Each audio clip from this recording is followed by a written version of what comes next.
Hi, so my name is Kaya Blackman, and this is my presentation for the classes I've taken so far. I so far have enjoyed the program, and I am happy to go through the classes that I've taken. Just a little bit about me. I started this program as a student of the Masters in Reading Strategies, and I took a few of the classes, reading strategies and reading assessments, and that's actually my passion. That's actually the program I wanted to do and continue with it. But I have a 16-year-old daughter, and at the time I switched over, she was 15, and I was starting to plan ahead a little bit, and her heading off to college soon and thinking that I didn't want to be gone 2 nights a week. She's with her dad and myself. We have a 2-household family, and so she was with him part of the time and me part of the time, and I didn't want to be gone 2 days a week for the last couple of years that she was at home. So even though reading is my passion and where I'd like to go and eventually end up, I decided to switch to the online program. One, because I wanted to get my master's, but two, I also wanted to have time with my family. So I did end up switching programs. So I do come from another program that I already partially completed. So coming into this program, I then switched everything to online and started with an inclusive education class. This is a class that I took with Dr. Dewsbury. Dewsbury? Luke? Sorry, I'm so sorry. Being online, it's really hard to not put names and faces, which would be one of the criticisms I have. Even though we're pretty techie and we do videos and such, I remember names and faces better when I see them in person. Anyway, I took this inclusive education class while I was still in the reading program because I'd already taken a class and we weren't sure how, but I had already taken a class. And so I took this one because I've always had a soft spot in my heart for students with autism. My husband is on the spectrum, and though he's sort of wildly successful in his field, you can imagine the frustration he felt as a kid and not having an avenue sort of to understand what was going on with his brain. And so I was very happy to take this class, an online class, and it was my first real introduction to the online program, and it was a really well-organized class. And one of the biggest things I remember about this was watching some very shocking history of special education and facilities where people were, and seeing some of the footage I think was really shocking to me and upsetting that this country has that history. You know, we see how oppressed groups in our country have this sort of vile history, and this was no different. And so before the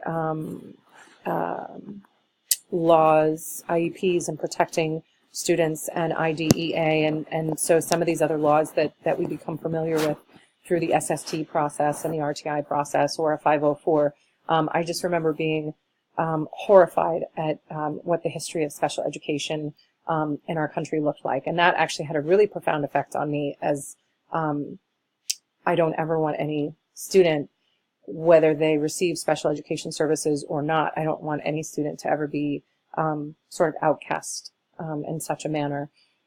So that was a really interesting sort of introduction for me. We took a technology class. This one I was really skeptical about, I have to be honest, because as a first grade teacher, how much real technology and meaningful technology can I use? I have to admit that understanding the culture and the diversity within my neighborhood, and doing a lot of the readings that we did on technology, and how technology in some circles, in some culture groups, in some economic groups, technology is a babysitter rather than a luxury. And so it was, how do I provide meaningful technological integration into the classroom without also turning it into a babysitter, or for kids who already have it as an understanding as a babysitter. All of these kids teach me at 7 years old how to use an iPad and an iPhone because they're all playing Five Nights at Freddy's. So how do I introduce computers and technology to them in a way that will be meaningful to their experience in first grade, not just as a social outing, as you earned a prize, here's your tablet, and so I learned sort of how to do the screencast. This is interesting, but I do like the idea for some of those really important lessons, like, for example, pencil grip and forming letters. because letter formation is a really big deal right now. As kids use more touch screens, their motor skills suffer. And so letter formation is something that I can do a screencast and have kids go revisit on their own time or within center time, so they can revisit how to do the letter K. The lowercase k, and G and Y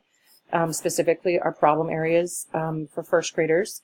And so I really like being able to do a screencast for a revisit, but also for differentiation for some students that need a little more support. I did like the online simulations and games. We also did that in the critical thinking class, but it was also a discussion of how much of it is a game versus utilizing the critical thinking skills.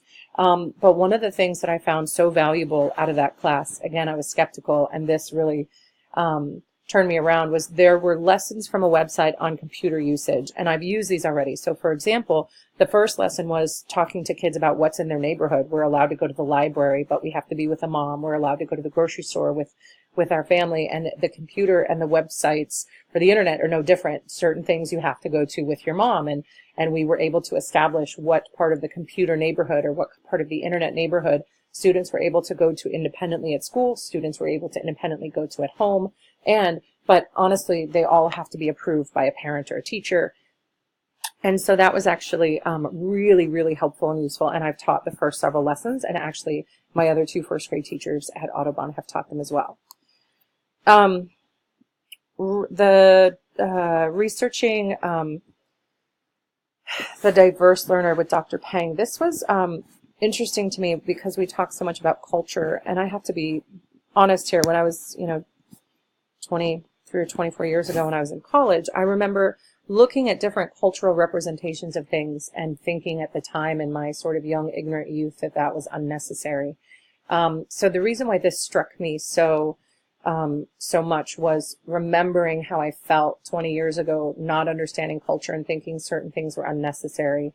And now when I see how we recognize culture in education, I actually feel like we're not doing enough. And I feel like we're not, as a society, doing enough to respect and understand and appreciate the diversity within people, let alone where we come from, who we are, what our experiences are, how we identify ourselves. So this one was a really big one for me. I personally don't care for group projects, and many of these classes had group projects, but this one I sort of muddled through. The big piece of my final comprehensive exam included culture. This was a big one, and I included Vygotsky and Dooley because those are two of the major elements of my paper that I talked about as innovations to introduce into my classroom. And under both of those, I talked about restorative practices. I talked about respecting differences. I talked about creating an environment where all students' voices are valued and everyone feels safe. So this, to me, was a major, like the meat and potatoes for the program for me. Again, coming from a passion of reading education, it was interesting to me that this became a passion for me, of this idea of enculturation and how do we thoughtfully include and respect and understand culture within our classrooms. And the one example I have, I'm sorry, I know this is already 8 minutes in. The one example I have is that around Halloween time, I had some families who celebrated the Day of the Dead. And one of the moms who came in, she said, well, out of my 22 students, she said, well, 15 of them are Mexican. Are you telling me that there's only one celebrating the Day of the Dead? And we had this conversation about how even though there are so many students that were from Mexico, not all of them, even within the Mexican culture, celebrated the Day of the Dead. So that was and that was about the time we were taking this course. So that was a big one. Multilingual students, I'm going to really go through this one quickly because I've been sort of thinking all week about what to say. I know it's Sunday at 8 o'clock and this is the slide because I did not have a good experience in this class. I felt like my questions were misunderstood with the professor to the point where I really disliked him and actually felt this was the first part of the summer and I was taking the assessment class at the time, and both of those two classes I got to be in because I wanted to quit. This class was really a difficult experience.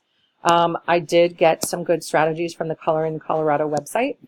Strategies for integrating, it's a website for strategies for ELL students in your class. And then there was a TED Talk that we watched, The Danger of a Single Story. I had seen this TED Talk before, but it was a really sort of positive moment for me and a really unfortunate class experience. Assessing student achievement, again, this was at that really unfortunate time that I had a hard time with another professor. And so, but this class was interesting because I had to go back and do math, which that's definitely one of my weaknesses, an area to improve. And so having to do spreadsheets, and then on the first time doing it on a Mac, and doing it through formulas using Mac programs, I had never done that. So that was a big learning curve for me. But I will say that for the fluency assessments that we went through and the sight word assessments, I still use those in my classroom. My school's also incorporating the DIBELS, and I was really comfortable with it because I had seen it in this class.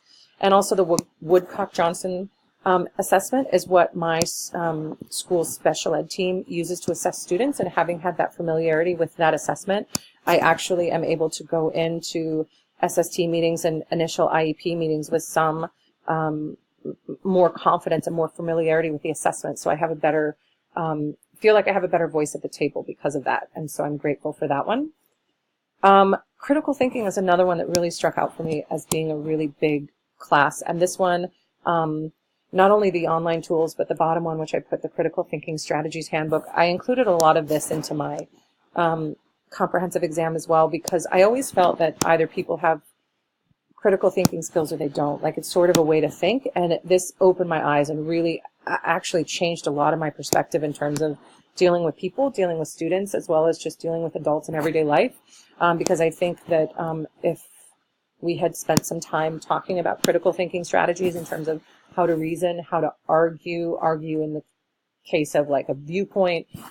I see a ton of people lacking critical thinking strategies in our political spectrum right now, and I feel like I should email this book to them. So the critical thinking strategies. So I'm really impressed with starting out from teaching kids other people's perspectives. So that part has been, I've actually gone back to that for lesson ideas and how to get my kids to understand of one particular special friend I have in my classroom, and trying to get the rest of my class to understand where he's coming from. I've gone back to this handbook.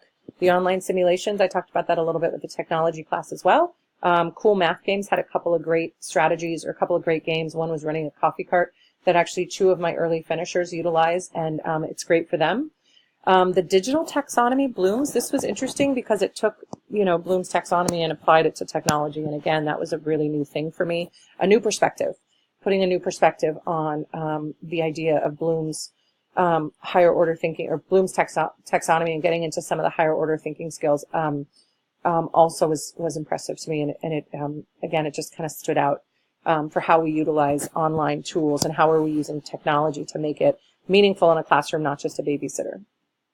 So that is my last slide, because the 2 classes now I currently am in, and I'm already at 13 minutes. I'm really sorry. But I hope that answers all your questions, or I hope that covers everything so far. So thank you. Good night.